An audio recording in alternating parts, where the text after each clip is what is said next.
All right. For those of you who have been here before, you'll know that I always say some kind of lineage prayers.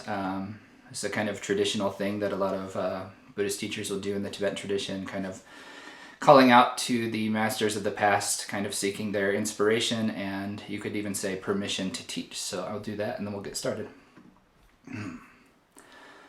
Dusung Tangje Dan Jigingo Ridan Choko Janzo Chabda Karenzo Meto Jedani Kamson Chugi Jabo Ngawandu Dropel Sambo Jabetu Trima Mepala Goe Rabdo de Gosun Gugu Jimbo Gone Jazing Chabzo Gio Chewane Zerab Tamje to Tuksewa Jimbo Gone Jeso Zor Zedo So Ninja Jimbo Zodan Nimejan Zone Monam Jimbo Gamjata Peka Tanga Cento Germato Dumbo Tuji Jana Guja Ojin Beme, Ojin Zolim Beme Domboda, Jawin Nandro Ranjan Hunjidru, Zenzo Peji Yundenzo Barwe, Pema Juni Dalu, Benzo, Jon, Chukundu Zambo Gombai, Dorji Zembagara, Dorji Tang.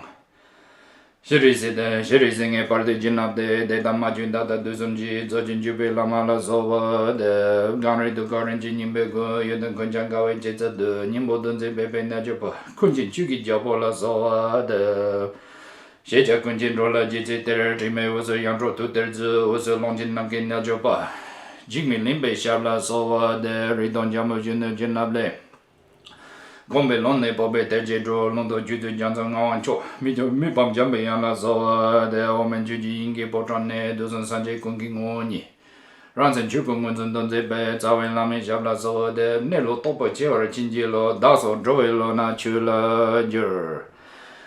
Gada Chuchu Tongo Jitana, Dejelo Narjova Gang, Zuda Dinder Dambi Chuji Chavna, Nimber the Batada Dershi, Lai Ketan Lutan the Jinke, Drum Datami Kenamgi. Draw Kungi Draki Jinipa, Tamji K the Dagi Chuden Do. Alright. And now we'll come around to our main topic here, which is the 8 verses of mind training. And just to say a little bit about the tradition that this comes from, you could say more broadly that this text is part of a category of literature known as the mind training teachings. In Tibetan it's called Lojong, and I only mention that because quite a few people in the West will use that Tibetan loanword Lojong for mind training.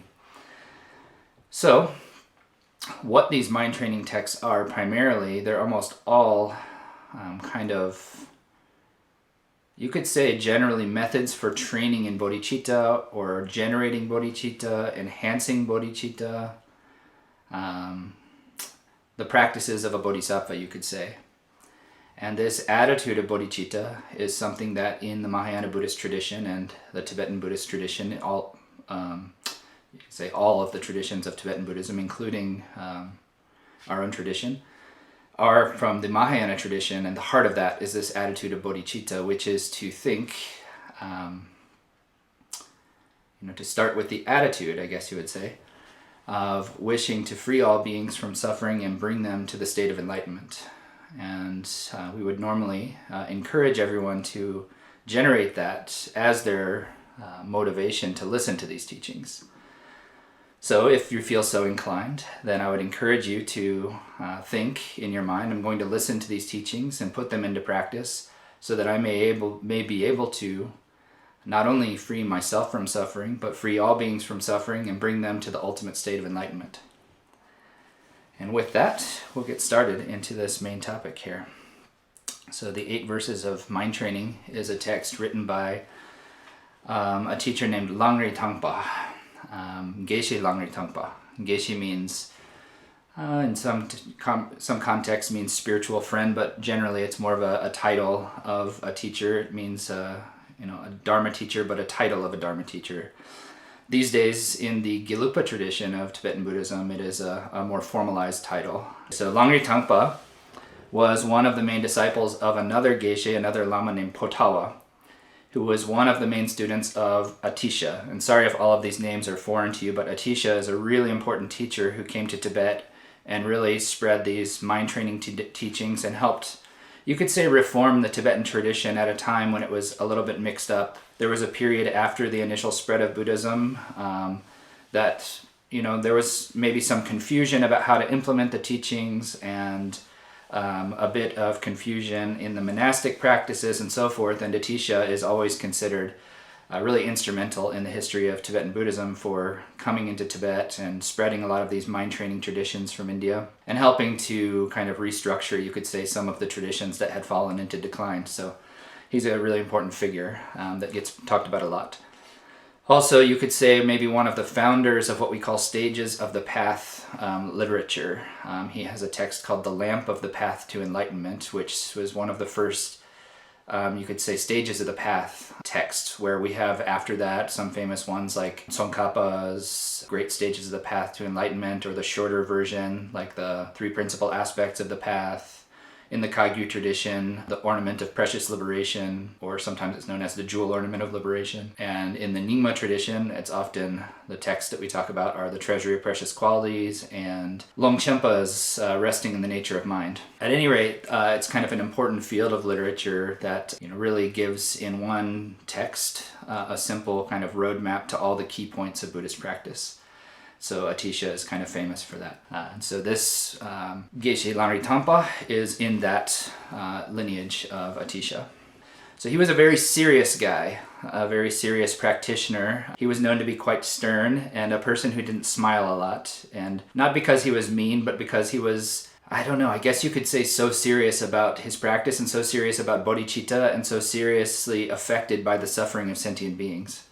So there's even a story that I was talking with Chukinima earlier, the head translator of our Namchak translation team, one of my close friends and mentors, and he reminded me of a story that is told in Patra Rinpoche's Words of My Perfect Teacher, that they say that Geshe Langri Tangpa never really smiled, and then there's one story that they make an exception of when he laughed. It's like he laughed so rarely that they have to tell the story of the time he laughed. So there was like a turquoise up on his altar, and there was a mouse like kind of pulling at it, and he couldn't get it to move, so he got another mouse to come up and they were able to move it, and he started laughing. So they tell this story of him. Anyway, the point of that is just that, they say that he was so serious in his practice and so devoted to his practice and so moved by the suffering of sentient beings that he was quite a stern kind of guy. And you'll see that when you read, when we get into the main instructions, because although they might sound interesting to the ear, they would be very challenging to implement. I can remember the first time that I received these teachings, actually from His Holiness the Dalai Lama in India. I felt like this could be a lifetime of practice to live up to what's talked about here. And it was even just hearing the teachings made a shift in me. Like, oh, you could do that? Like, could you really think in that way? Could we really orient or recontextualize the way we act and react in these kinds of ways? And it was a big, pretty profound moment for me just to even hear these teachings, let alone put them into practice. So, with that said, we'll start moving into the actual text. So, in the main verses here, we start, and the very first verse says, "By thinking of all sentient beings as more precious than a wish-fulfilling jewel, for accomplishing the highest aim, I will always hold them dear." Here, I think, it's often feels like it's a nice idea for us who practice Buddhism and Mahayana Buddhism to, want to bring this idea of loving kindness and compassion to all sentient beings. However, I'll just say, really doing it in real life versus thinking that as a general idea when you're sitting on your meditation cushion can be two different things, I'll say from my own experience. And also it's a matter of, we do have an intention, and we also have a lot of habits, and we have a lot of obscurations that maybe don't let this just happen so easily. Shantideva, in The Way of the Bodhisattva, he says that when it comes to attaining enlightenment, sentient beings and Buddhas are equally important in our practice, or maybe sentient beings are even more important. And what he means by that is if we didn't have others, we can't just practice on our own, meaning all the practices of the paramitas, of the six perfections, rely upon, I can't develop and perfect my sense of generosity if I don't have someone to be generous to. I can't perfect my practice of patience if there isn't someone annoying me, if there isn't someone who is pushing my buttons or someone who is challenging me. So all of the practices, by and large, of the Bodhisattva, that is all the trainings of the six perfections, really do rely upon some interrelation between us and all beings. And it says here, by thinking of all sentient beings as more precious than a wish-fulfilling jewel for accomplishing the highest aim. So the highest aim here means for the accomplishment of the supreme state of enlightenment. Wish-fulfilling jewel is a thing that comes up in a lot of Indian Buddhist literature. It's supposedly a jewel that if you just make offerings to it and pray to it, it'll give you whatever you want. And often this mind of bodhicitta is talked about as the wish-fulfilling jewel. And Patrul Rinpoche, he says, if you have it, just that's enough to attain enlightenment. Without it, you have no chance. So this kind of attitude of cherishing others is crucial. And it's something that, when you just read this, it's not something that you can just force yourself to believe. And it's not something that I would say is even necessarily, I don't want to say not healthy, but in a certain sense, not healthy to hold yourself as an expectation that I should be that way. But it should be an aspiration of, may I train in that way. For example, to be able to cherish all beings is not just something that we can swallow and have it become real right now or force ourselves into. When people practice in that way, it often becomes a situation of having an idea of what I should be and then feelings that I feel because that's where I'm at in my life. And when those are out of sync, then they often judge themselves against that and feel bad. Feel incomplete, feel not good enough, feel incapable, and so forth. So as you're going through these, I would encourage you to take them as aspirations and things to work on and not standards that you think you need to live up to. So, moving on to the second of these verses. Whenever I'm in the company of others, I will regard myself as the lowest amongst all, and from the depths of my heart cherish others as supreme.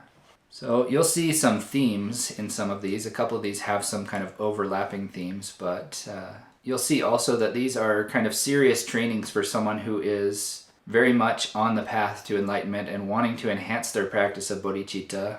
And maybe for a normal person, and I mean normal meaning not having an attitude that's going in the direction of bodhicitta and enlightenment for the sake of all beings and so forth, these might feel contrary to your healthy sense of self or self-deprecating in some way. But for a person who's really training in overcoming their self-fixation, a person who's really training in cherishing others, you'll find that these are very profound and meaningful trainings and reminders. So holding oneself as the lowest among them all, and from the depths of my heart, cherishing others as supreme. It's such a habit that many of us have, and I would say all of us have, to a greater or lesser degree, to want to show what we know, to want to be right, to want to, have competitiveness, a sense of competitiveness in our lives. It's subtle, but we have it. I want to show that I'm better than this person. I want to show that I know something. All these kind of things. I want to be seen in a good light. I want to stand out from the crowd. And all of those types of attitudes are a more subtle or more obvious reflection of our fixation on ourself and of our selfishness and self-grasping. And, again, as with the previous verse, this is something that we can train in. Just letting other people speak first. Simple things in conversations. Be an active listener. Let other people speak first. Don't talk over people. Something that I'm working on, I'll say just to be honest here, is that sometimes I have a tendency when someone else says something to reflect something similar that I've been through in my life because it feels like it's connecting. But often what that does is actually turns the conversation from something they were trying to share to something about me. It is a reflection of a certain kind of self-oriented attitude. And for someone who is genuinely, really from the depths of their heart, trying to challenge their selfishness, challenge their self-oriented attitude, or on a deeper level, the even belief that there is a self, these kind of trainings can enhance the practice off the cushion. There are a lot of practices that we do. We sit on the cushion, we meditate on vipassana, shamatha vipassana, in vipassana, maybe doing analytic process of breaking down the idea of the self, going through the aggregates, experiencing emptiness, resting in that. But then it can be hard at times to apply that as we're walking around in the day. And so some of these kind of trainings also, these types of trainings, cherishing others more than ourselves, putting others first, holding ourselves in a lower state or placing ourselves in a lower state, so on and so forth. those can help to support those practices of trying to come to a deeper recognition of reality, trying to generate bodhicitta, where on the cushion maybe it's more four immeasurables practice, tonglen practice, those kinds of things. That in our day-to-day life, in the way we're relating with people, in the way that we're walking and talking and eating and so forth, that we can continue these kind of aspects of practice that will support and enhance what we're doing on the cushion. So, when I'm in the company of others, I will guard myself as the lowest among all, and from the depths of my heart cherish others as supreme. So there's also, for those of you that want to go deeper into this, if you read in the 8th chapter of The Way of the Bodhisattva, there are many commentaries to that. There's a great one from Pema Chodron. There's a great one from Khenpo Kunzang Pelden called The Nectar of Manjushri Speech. There are many, many commentaries, but anyway, in the 8th chapter, there are many more spelled out kind of meditations on equalizing and exchanging self and other, how to cherish others more than oneself, tonglen, giving one's happiness and kind of taking on the suffering of others in a meditation. All of these are trainings for generating these types of attitudes that are being discussed here and enhancing this attitude of bodhicitta. I'll come around to one thing for some of you who might be new to this and might be thinking, all of this sounds very self-deprecating and very denying of the human experience and so forth. Just to say that from a Buddhist perspective, the kind of fixation on the self is the main source of suffering, according to the Buddhist teachings. And when we generate this attitude of bodhicitta, of not just wishing for our own happiness and freedom, but wishing that for all sentient beings, then it allows us, you could say, to still strive for that enlightenment, but with a view that is working against our self-fixation. It is expanding the idea of me to the idea of all of us. And so it takes that field of concern from just a very narrow field of concern of me and my friends and family to all beings in general. His Holiness the Dalai Lama often says, smart selfish people think about others or work for others, and stupid selfish people work for themselves. And what he means by that is that when you are only fixated on, I want this, I want that, I need this, I need that, it's actually creating more hope, fear, expectation, and so forth within you that is actually creating your own suffering. When you're just fixated on this self, like I need, then when those needs aren't fulfilled, you feel disappointed. We all feel disappointed. Rather than that, if you can turn your attention to serving others, to the wishes of others, that frees you from this fixated kind of needy perspective. And so often Namchak Khen Rinpoche, when he's talking about, and I just want to say that there are practices for self-compassion in Buddhism as well, but often when he's teaching compassion and it's focused on compassion for others, and people will ask, what about self-compassion?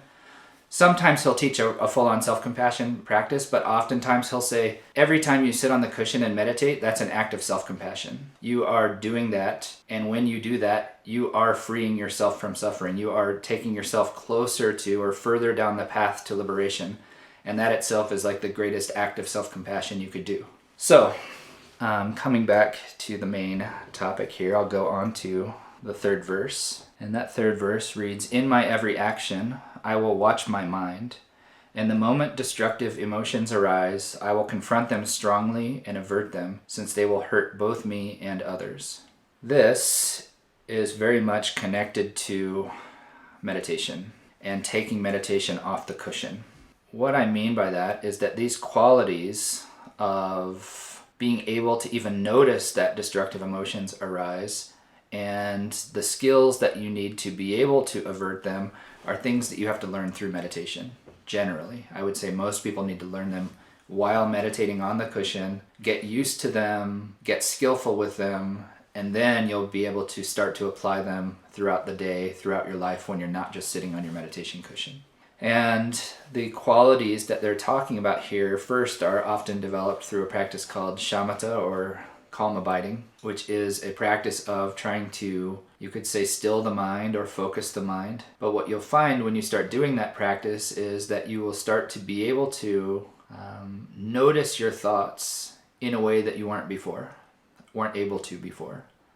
And what I mean by that is, I'm sure most of you have an experience of this. I would guess that a lot of you, if not all of you, are meditators.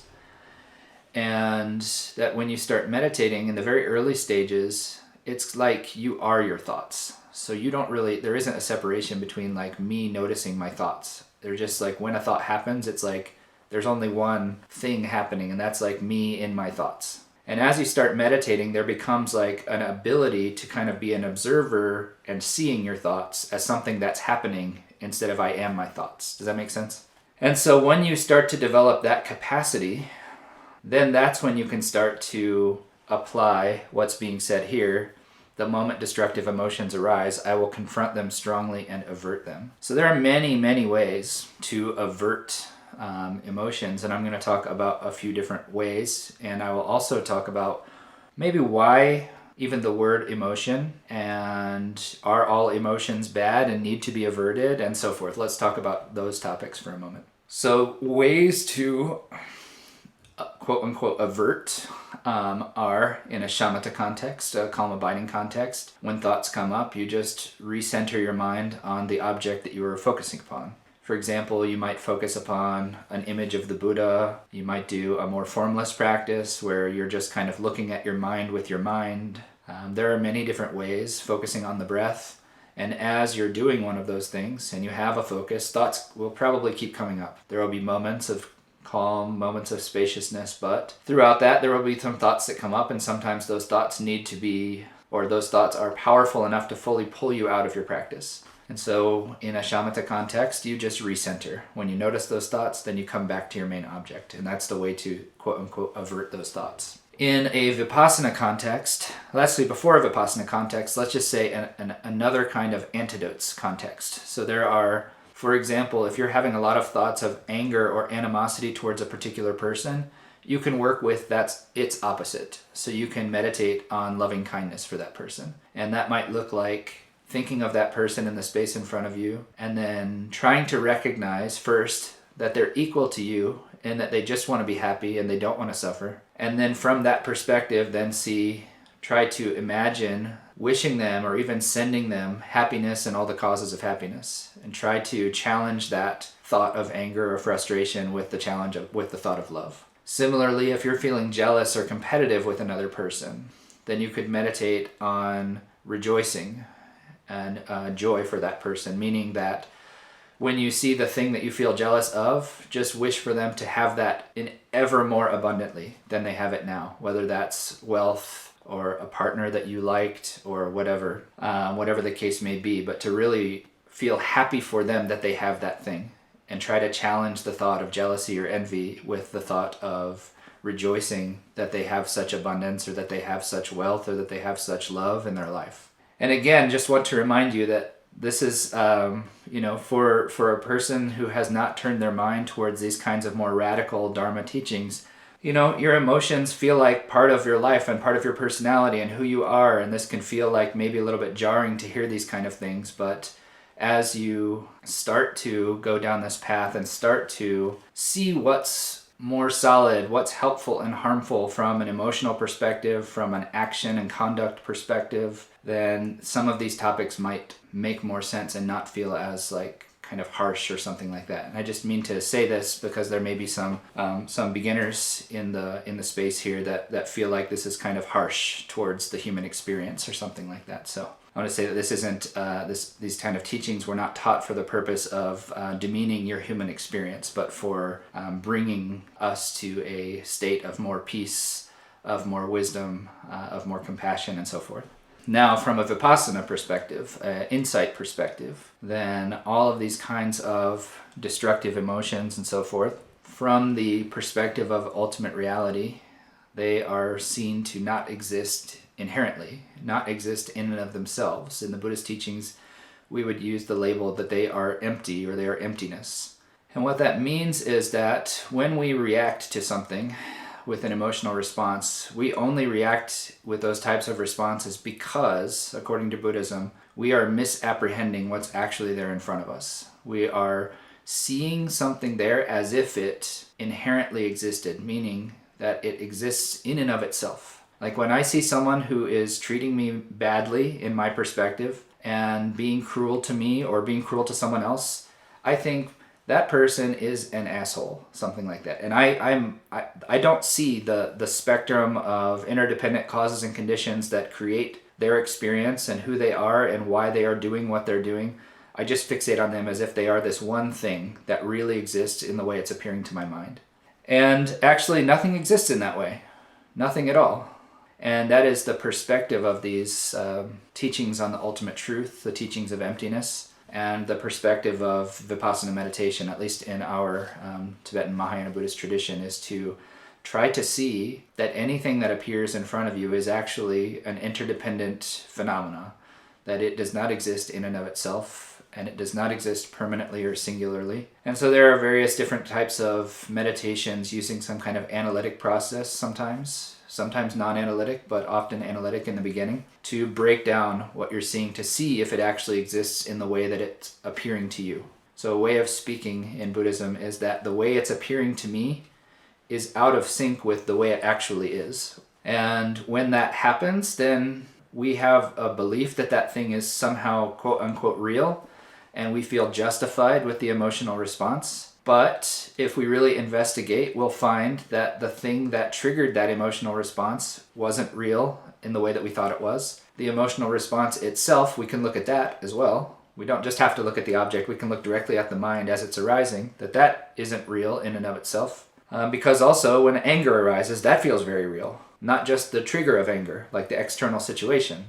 So we can look at the mind itself also with that same type of investigation into its true nature. And if we see its true nature, that it does not independently exist, if we see its emptiness nature, then the fixation stops and the thought kind of dissipates. So I don't know if you've ever tried this before, but it works. It definitely works. And according to the Buddha, we can only have that fixation as long as we continue to have that misapprehension or that mistaken perception of what's actually appearing in front of us. And as soon as the vision of what's really there is seen, then the fixation drops, meaning that the intense feeling of the emotion will drop. And so now, are all emotions bad? No. There is a word that we often use in the tradition that is affliction or afflictive emotion.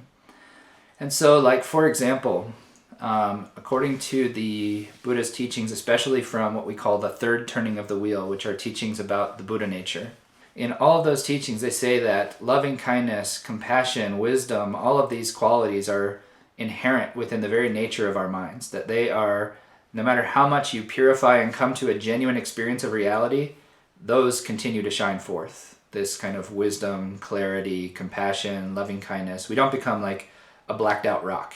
You know, if we strip away all the obscuration, all the ignorance, we don't become a zombie.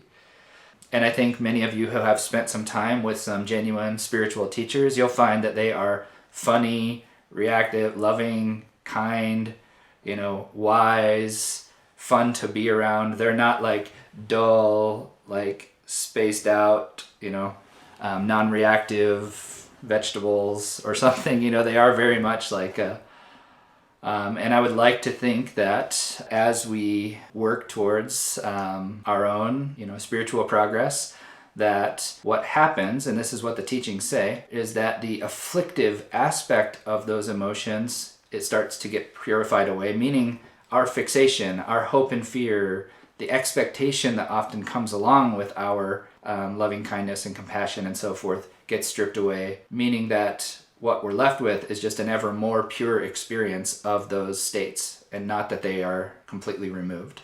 So for example, like when we love someone right now, it often comes along with a lot of expectation. Like I'm expecting that they're going to love me back. I'm expecting that they're going to treat me in a certain way. I project a lot onto who they are and how they are and so forth, and that is kind of wrapped up in my way I love them. And as this process happens, the love stays, the stickiness maybe drops away. That's the idea. Now, another point in this text, it says, I will confront them strongly and avert them the moment they arise. It says that because the longer we allow those thoughts and emotions to linger, the stronger they can get, and the more they can start creating more and more of their kind of habitual traces, you might say, or habitual patterning, and even just in the moment. And I think this is also something that many of you who have been meditating will know. As you're sitting in meditation and thoughts start to come up, if you can notice that they're coming up when they're just these little like flickers of thought, it's very easy to just like center back to your meditation object and they never become fully formed thoughts. But if you lack that kind of awareness, that kind of attentiveness to notice when they're coming up, as they come up, they become more and more enticing until you are fully wrapped up in them and you forgot you were even meditating. So the same can happen with anger. If anger starts to come up and you can start to catch that feeling of anger and step away from the situation, take some deep breaths, don't react, then you can really settle back down, maybe reapproach the situation that was triggering that anger with calmness and clarity and a capability to navigate that situation more skillfully. Whereas if you don't notice that and it flares up and you react out of that, you can do a lot of damaging things. You can say the wrong thing, you could hurt someone. And it says here, I will confront them strongly and avert them, since they will hurt both me and others. Part of the idea of the whole idea in Buddhism, when they use the word non-virtuous and virtuous, is that they say that something that is virtuous is something that is ultimately helpful for both you and others, and something that is quote-unquote non-virtuous is ultimately harmful for both you and others. So what does it mean to be ultimately helpful or ultimately harmful? What it means is that in the moment, something like anger or something like, jealousy, you might feel like justified in it, so you might think it feels good, but ultimately it's harmful. Like when you act out of anger, you can destroy relationships, you can destroy friendships, business deals, all kinds of things. It's harmful to others because when you act out of anger, I think most of us know just from experience that we say and do things that we don't actually think that we would do if we were just sitting calmly. And if we were thinking with our rational thoughts or with our real like emotions or real feelings that we have towards the people that we've become angry with. So we act in a way that we don't actually want to if we stop and think. Another thing is, I don't want to go too hard into this like traditional scary things that are said in Buddhism sometimes, but Shantideva says that just an instant of anger can destroy many thousands of eons of virtue that have been collected, of merit. And so one point of that he's making, often when we use this word merit, what we mean is like kind of a supportive network of things that have effects that lead us to be more able to experience reality, that are creating kind of a network of support in our inner and outer world. For example, when we do a lot of virtuous things, a lot of good things, and I'll just say quote unquote virtuous things like speaking kindly instead of speaking harshly, being generous instead of greedy, speaking the truth instead of lying, being honest with our partners instead of cheating on them, those kinds of things. When we do the so-called virtuous sides of those things, then we're creating more trust with others, more of a support network of people who want to support us and help us. Also, I'll just say from my own experience, that when I do those kinds of things, when I'm done, I feel good and I feel free. There's no like dark shadow coming with me when I am honest and kind. But if I lie, or if I'm mean, or if I harm someone, or if I steal something, or if I were to kill something, then I'm going to feel this like paranoia, fear, some kind of subtle like shadow with me that feels like it's obscuring me. It's harming my relationships. It's breaking down my support network that I might have had before, and also creating more maybe obstacles in myself for my meditation. Like if I'm doing a lot of harmful things, then that's honestly going to trigger a lot of more thoughts, maybe harmful thoughts or disturbing thoughts in my mind, which is going to make it even harder for me to make progress in my practice. So for many reasons, that these destructive emotions should be, worked on as best we can as soon as they come up. Meaning that the idea is that the more we train ourselves, the more quickly we can notice them as they come up and work with them before they become super problematic. So that's a really key point.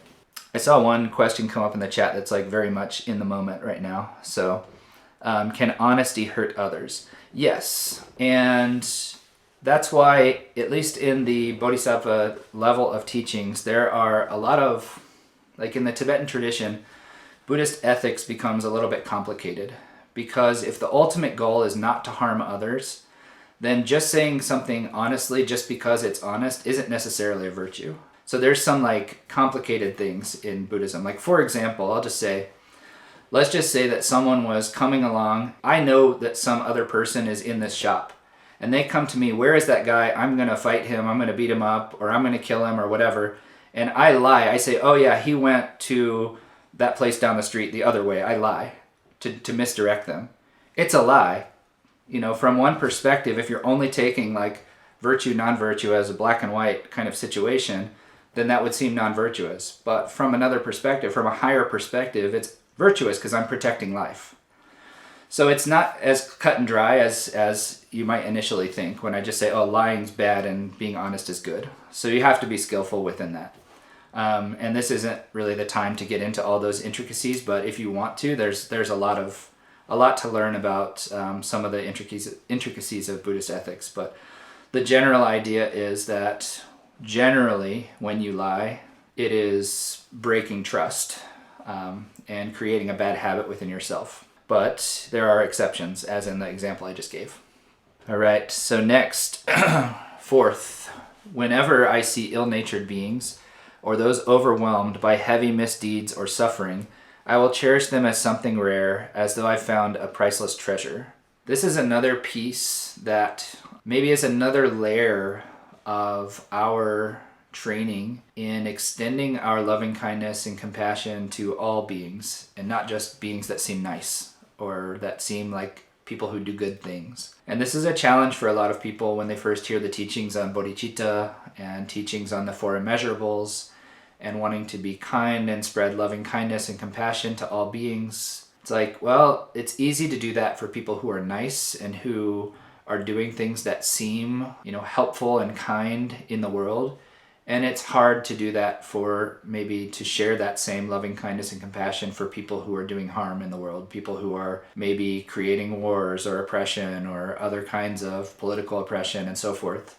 And it says here that they are like a priceless treasure that I should cherish as something rare. And it's a priceless treasure because it's easy to generate loving kindness and compassion for nice people. It is more rare, meaning that it is like a special opportunity for us to bring our practice to this level that we can apply it to even people who we think of as bad, people who we think of as harmful. And I often, when I have taught the four immeasurables in the past, I always try to emphasize this point, that when we wish beings to have happiness and the causes of happiness and be free from suffering and the causes of suffering, I tend to like to remind people that if we're wishing, a harm doer, a person who's doing a lot of bad things, if we're wishing them to be free from suffering and the causes of suffering, when we say to be free from the causes of suffering, then we're saying, I wish you to stop doing harmful things. The causes of suffering are non-virtue. Lying, killing, stealing, sexual misconduct, or the mental side as well, harmful intention, covetousness, wrong view. If we really want the world to be better, even if we can't convince ourselves initially to really love these people, we can wish for them to not hurt others.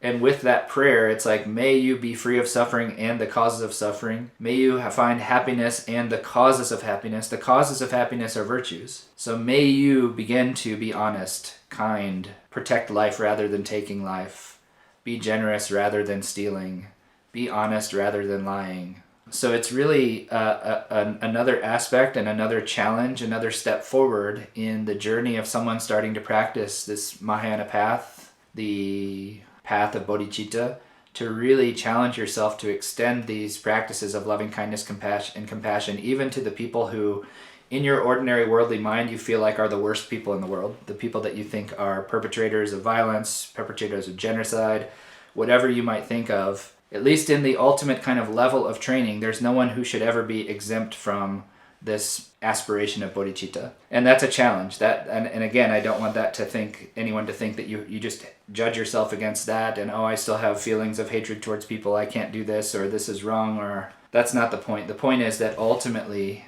we should train ourselves to go beyond all of these, our own, hatred of others and our own dislike of others, and see that, from an even deeper perspective, It's not just wishing them to be free of suffering. It's also, the wisdom aspect is so important here to realize why they're suffering and why they're doing these harmful things that are creating more suffering for themselves. And that is coming back to this aspect that I talked about before when I mentioned this vipassana and maybe how to overcome anger and so forth, not being fixated, that the person who's creating this anger within me, not being fixated that they are what they are in my mind, that they are also a product of causes and conditions. I think it's really common in this world to say, oh, the babies, they're all innocent. They're all innocent. But then when you become 18, nope, no more.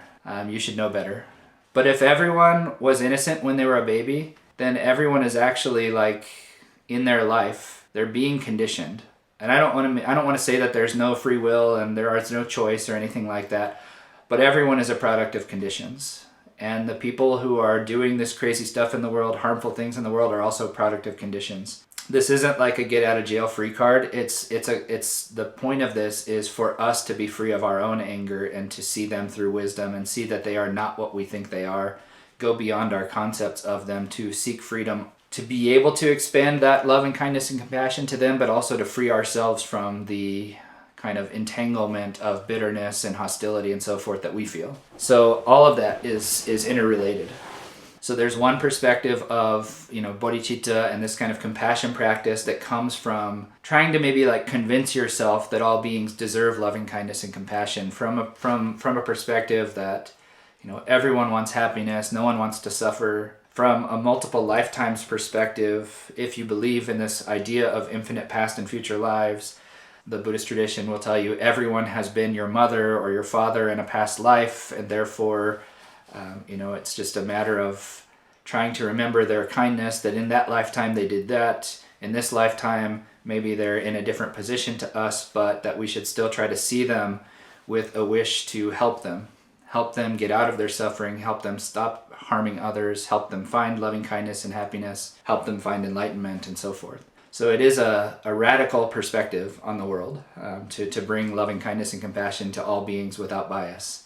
But we're still biased. So it requires training. It's not something you can just like tell yourself and turn it on and off like a light switch. So the whole idea of this, and the whole idea of this is called the 8 verses of mind training, not the 8 things that you should judge yourself against, or the 8 perspectives that you should already be at right now if you think you're a Buddhist or if you like Buddhism or something like that. So that's not the point. The point is that these are eight ways that we can, you could say challenge ourselves, that we can train ourselves, that we can work with our attitudes to develop this attitude of bodhicitta to a stronger and stronger degree.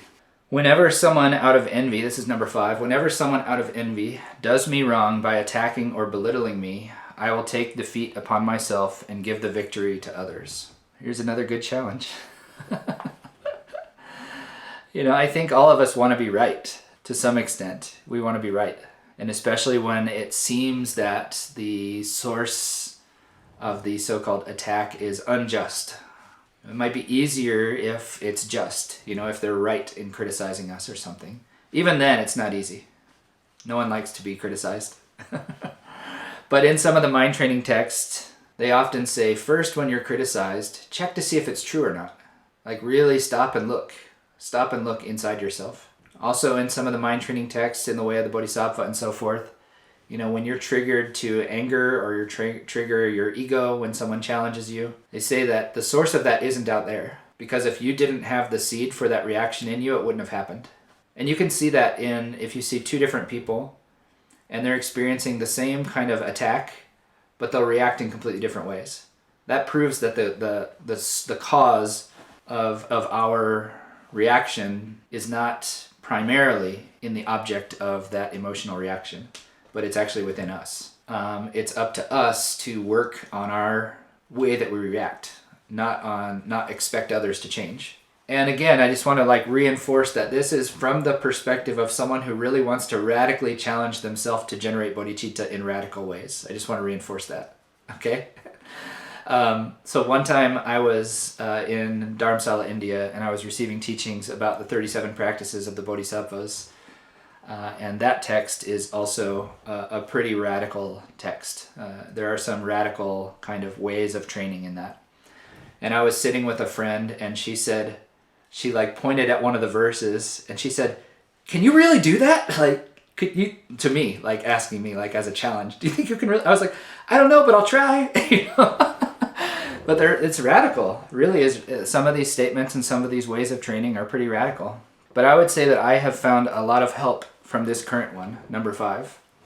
You know, I am a proud person. My tendency, if I look at myself and I'm honest, my tendency is towards pride and a little bit of judgment of others. I have like a critical mind when it comes to like part of my work as a translator, like requires that skill to some extent. And often, you know, I've seen in the world of not just translators, but also translators, you know, along with the critical mind comes sometimes a bit of an egotistical, judgmental type of attitude. I think it kind of, it makes sense. If your skill is with this like critical thinking, then like the negative side or the dark side of that would be criticism of others, judgment. And so like for me, like really intentionally trying to just like not prove my point and not be right, and just be able to let the other person win and say, "Okay, you win. Like, you're right. It's fine." Of course, there are times when you can't do that. Like if you're at work and the other decision is just going to like ruin the project or something, you need to be able to speak up for yourself and like follow things through. But when it comes to maybe just personal relationships, personal attacks, and again, remember, this is not general life advice for having good boundaries about your life. This is like no boundaries. I'm going to be a bodhisattva. I'm going to get enlightened. I'm going to love all beings. And I'll just say, like, if you're just trying to like establish your healthy life right now of having good boundaries, some of these trainings might be challenging, or like even the opposite of what you might need to do right now in your life. But if you fully adopt this attitude of bodhicitta and you want to push hard into that, then absolutely, by all means, take the loss, give the victory, you know, take the lower place, let everyone be the high person, you sit on the low cushion, give them the nice chair, sit on the floor, you know, give them the good piece of cake, eat the crumbs, whatever, all of that. But there are times in life and different places in our emotional life when it's more important maybe for us to make some boundaries, take care of ourselves, even make space from others, all of that. So just want to like say that as a general advice for people, that maybe I'm qualifying things too much, but I know that there are diverse audiences that come to these things, and not everyone's a card-carrying Mahayana Buddhist that wants to challenge themselves with bodhicitta. But yeah, anyway. All right. Even when someone I've helped or in whom I have placed great hopes mistreats me very unjustly, I will view that person as a true spiritual teacher. So you'll see that like so many of these are very much overlapping, like the ideas of them and even the way that you would apply the training. But it's coming back to that point that Shantideva made about if there weren't other beings to harm us, then we wouldn't be able to train in patience. So that's how we can see them as a spiritual teacher. If someone is doing something that's triggering any kind of afflictive thought or emotion in you, one worldly perspective is to say that person is annoying, or that person is bad, or I don't want to be around that person. Another way of working with that is to say, oh, this is good because it's revealing the flaw within me. It's demonstrating that I still have anger that I need to work on. It's revealing that I still have jealousy that I need to work on. That's the point here, is to, rather than taking the perspective that this person is a problem, or this person is bad, or I need to separate or push this person away from me, it is to not only to allow that to let you recognize your flaw, but to really show respect to them. Because that's the other radical part of all this bodhicitta stuff, is trying to cherish others more than oneself. You know, if we're really, really practicing in a way, then we can, and if we're really reflective and really honest with ourselves, then we can be learning from every situation. But, you know, it's so much of our perspective, and this just has a lot to do with how human consciousness works, is we're so directed outward, meaning that it's very rare that we actually take the time to reflect inward about what part we play in any situation. So it's very easy to blame the other person, like, you made me mad, you made me do this thing that I wouldn't have otherwise done. Blame an external situation for our internal reaction, and then even the action that we do as a result of that. So all the Buddhist teachings say that like our consciousness as a human is very much like our experience is dominated by our senses, by outward focusing mind.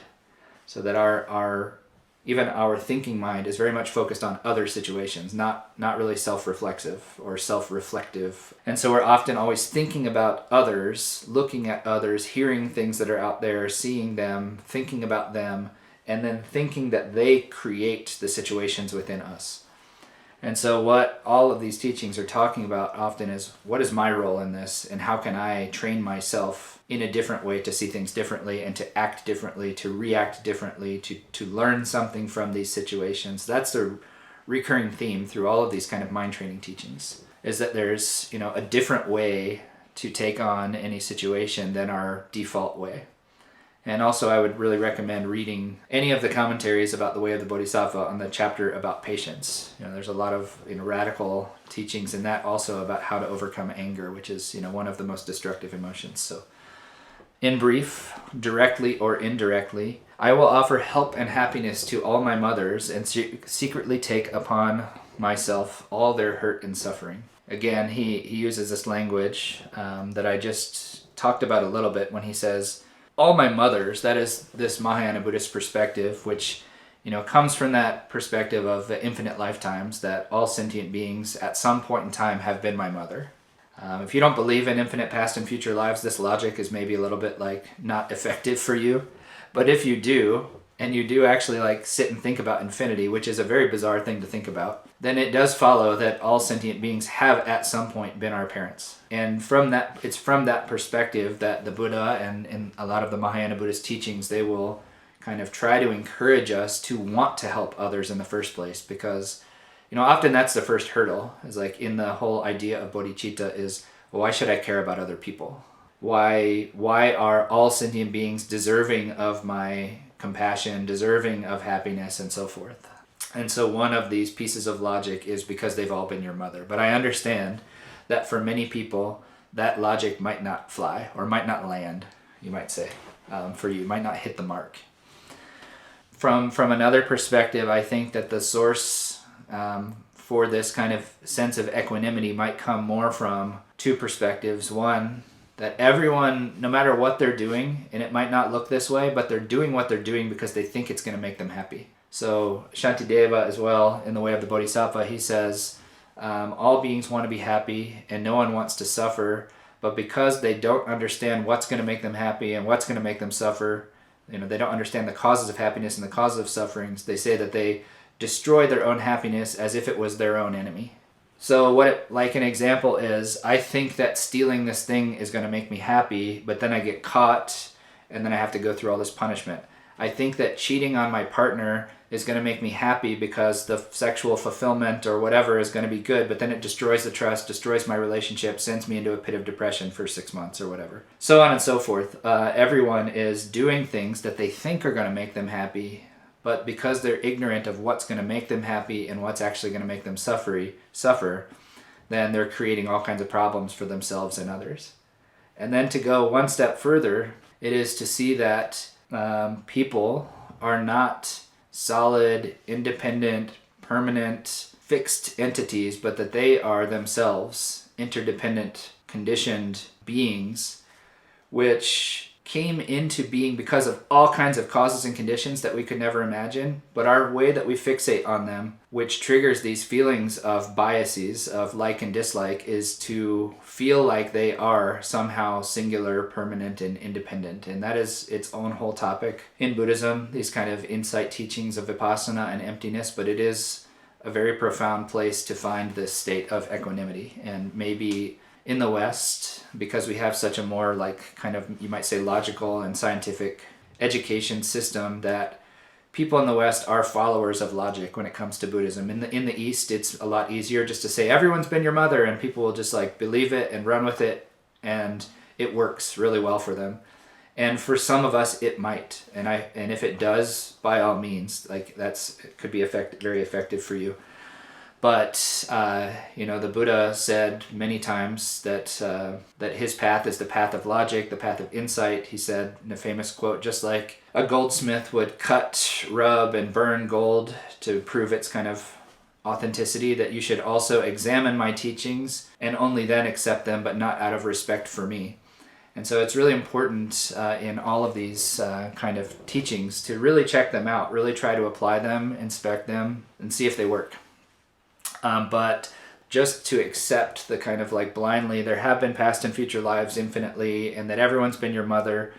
I don't mean that it's blind. I can talk to you a lot about past and future lives, and for some of you that may have doubt about it, maybe that could be helpful to have some more confidence in that.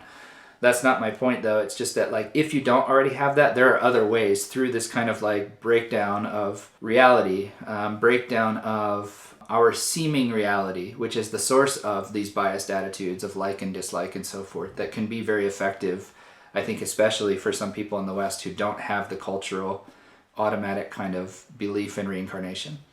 So I would encourage people to go into some more of those teachings on emptiness and interdependence, and target that. Once you learn more about that, target that at these biased attitudes, and target that at those people that you feel like you can't bring your bodhicitta attitude towards, and so forth. All right. And then in this verse as well, it says, secretly take upon myself all their hurt and suffering. So this is, you could apply this verse to the practice of tonglen, of giving and taking. Secretly, because it's not like you're literally going to go out there. You can't like take people's suffering away. The Buddha said many times, I can't just wash away your obscurations and your misdeeds with water. I can't just take them away with my hand. I can teach you a path, and that's it. Basically, you have to follow it. It's up to you. So for us as well, we can't actually literally go out there and remove people's suffering, but we can, as a mind training technique, we can practice, giving them happiness and taking away their suffering. So there's, if you want to learn more about this, I would encourage you to look up specific teachings on Tonglen, T-O-N-G, Tonglen, L-E-N, giving and taking, exchanging happiness and suffering. There are guided meditations online, maybe even through some Namchak resources, explanations in the books, for example, in Shantideva's 8th chapter of the Way of the Bodhisattva, and particularly extensively in the commentary to that called the Nectar of Manjushri Speech. But we don't have a ton of time to get into that right now, but essentially the practice is to imagine giving all of your happiness, all of your wealth, all of your causes and sources of happiness to another, and feeling like you're literally like removing their suffering. And then you can do that with your breath, that with your white light coming from your exhale, that you're giving all of your happiness and abundance and wealth and resources, emotional stability, all of your happiness. And then breathing in from them with black smoke all of their heaviness, sickness, destructive emotions, pain, suffering, and so forth, and bringing that in and then dissolving that into yourself. And, at first it sounds scary. I think a lot of people get scared to do this practice. They think I'm really going to get sick, or I'm really going to take on some evil spirits or something like that. And I'll just tell you that it doesn't happen that way. And what really happens is that you feel really good, and you feel like you're doing something good, and you feel very light, and it reinforces this attitude of loving kindness and compassion and bodhicitta. At first it seems a little scary sometimes, but I'll just say that imagining giving away your happiness doesn't make you lose happiness. If anything, it increases it more and more and more and more. It's like an infinitely refilling battery that maybe even gains strength even more than its capacity each time it's refilled, like that. So then, finally, the last verse here, I will learn to keep these practices untainted by thoughts of the 8 worldly concerns. May I recognize things like illusions, things as like illusions, and without attachment, gain freedom from bondage. This is a summary of everything here, but adding on this idea of recognizing all things as illusions. And recognizing things as illusions means, another way of talking about that is to see their emptiness, or see that they are interdependent phenomena. The examples, or a way of speaking, is that, often they'll say in your meditative session, you should meditate on emptiness. And then in your post-meditation, kind of going about your day-to-day life, to see things as if they are illusions or dreams, or dream images, you might say. And what that means, what the example of an illusion is, something that appears but doesn't exist in the way that it appears. And so the reason why that applies is there is a way that things appear to us, and according to the Buddha, that is that they appear as if they exist in and of themselves. They appear as if they are singular, permanent, and independently existing. But if we actually examine them, what we find is that everything that we can see, feel, think, or experience is actually changing from moment to moment, so it's not permanent. It's made up of all kinds of causes and conditions, so it's not interdependent, and made up of many kind of pieces and components, so they're not singular. Nothing that we see or experience actually exists in that way, but that's how it keeps appearing to us. So we're training ourselves through vipassana meditation, through emptiness meditation, to see things in a different way. And then also, at the same time, when we're off the cushion, kind of trying to remind ourselves of that.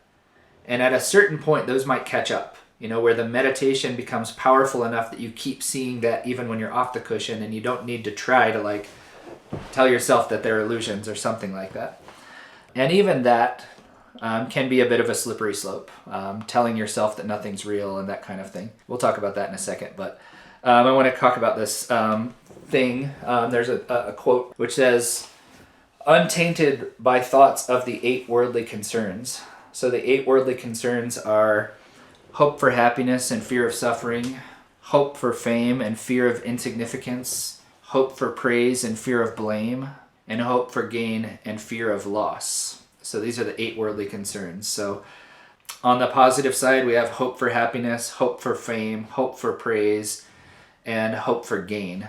And then they're opposites. So basically those are considered the 8 worldly concerns that are things that shouldn't be a concern if you're a hardcore person trying to throw their whole life into bodhicitta, basically. This is a radical view. I'm just going to say this though. The hope for happiness for oneself could even be considered as a full-fledged bodhisattva, that it's still just another aspect of self-concern.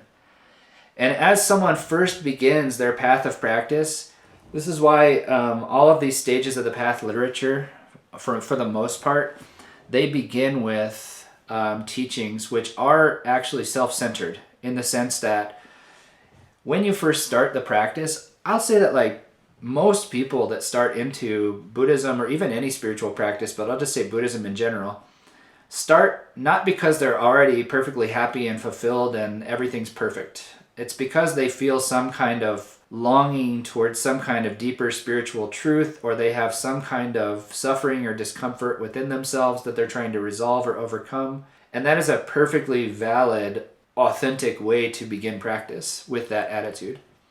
And that's why the Buddha taught what we call the 3 turnings of the wheel of Dharma. The first is the teachings which are primarily made up of the 4 Noble Truths and the 12 links of dependent origination. The first turning of the wheel, and those are about freeing oneself from suffering.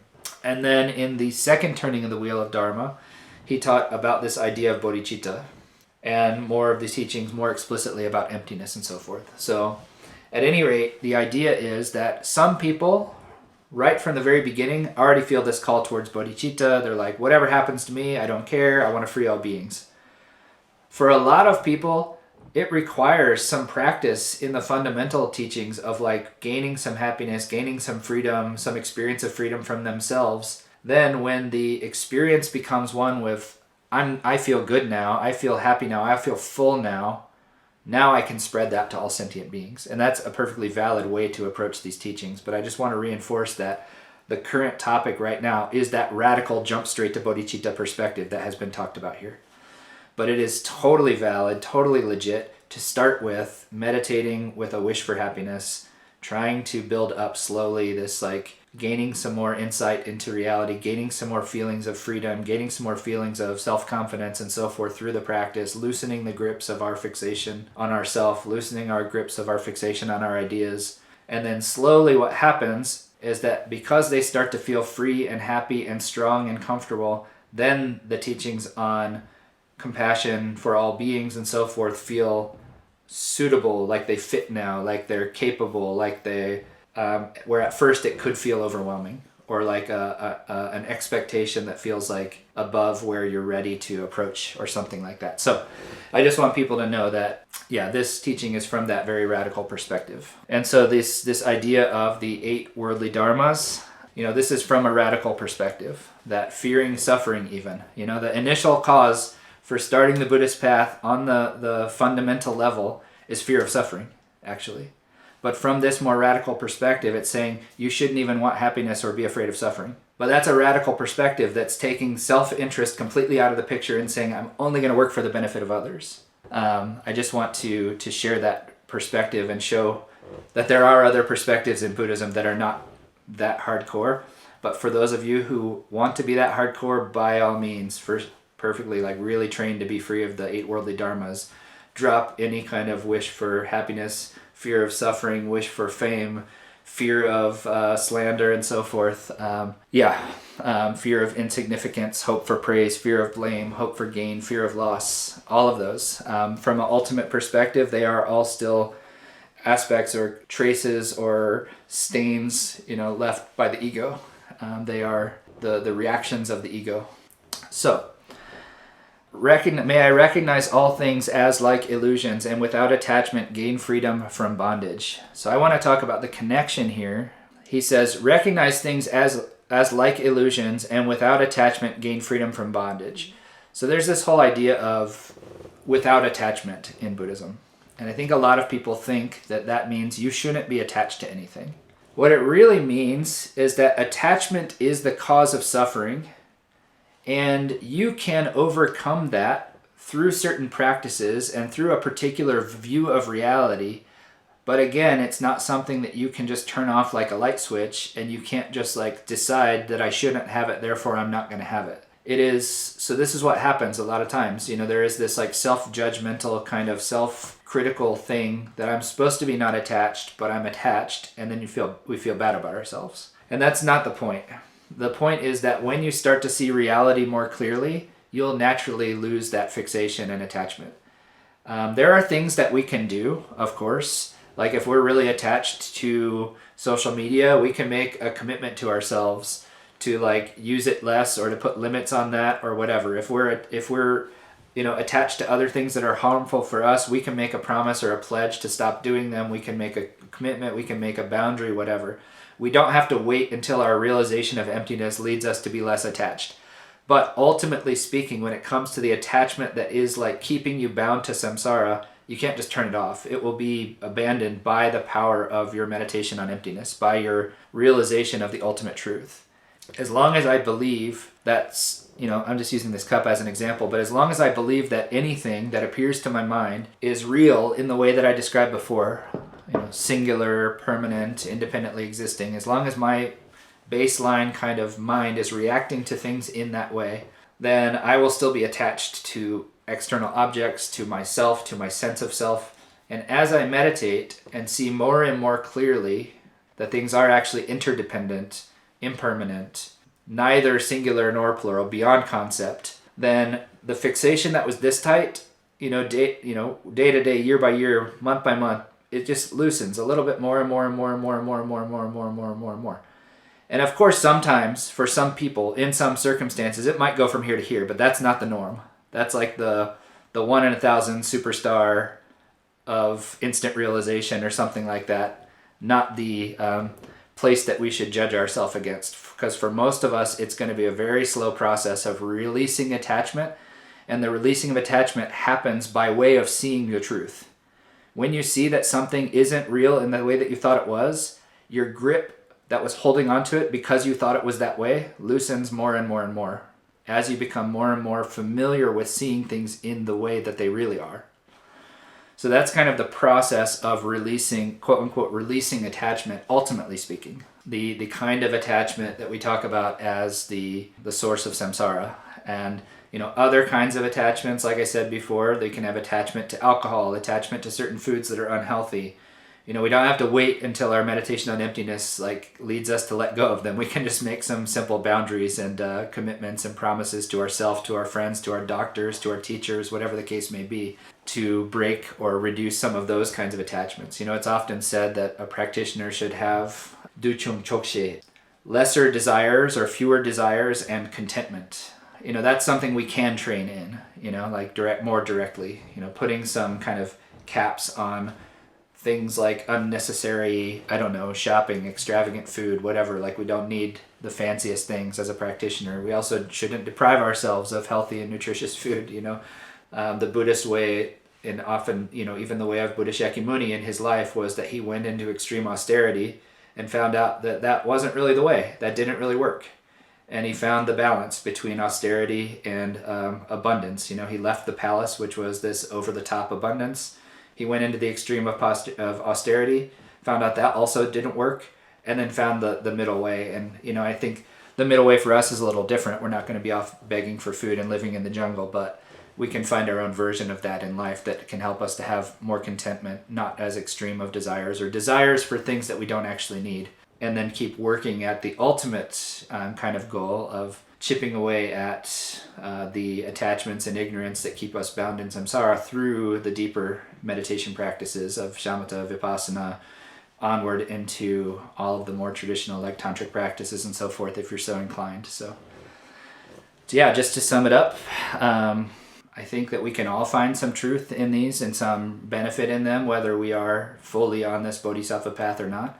As someone who is maybe not fully on the bodhisattva path, but not being so attached to being right, not being so attached to having to be served first, not being so attached to having to be recognized, those are healthy. They're good. They're going to lead to probably some more peace of mind, a little bit more. A lot of times our samsaric existence is summed up within the two kind of directions of hope and fear. And the less we're experiencing hope and fear, then the more calm and more at peace and more happiness we can experience. And, it's like hope for recognition, hope for happiness, hope for wealth, any of these things, fear of not getting them, fear of not being recognized, all of those things. And I think the more we can reduce our engagement with those types of attitudes, then even if you're not a Buddhist, it's healthy. It's going to be good for you.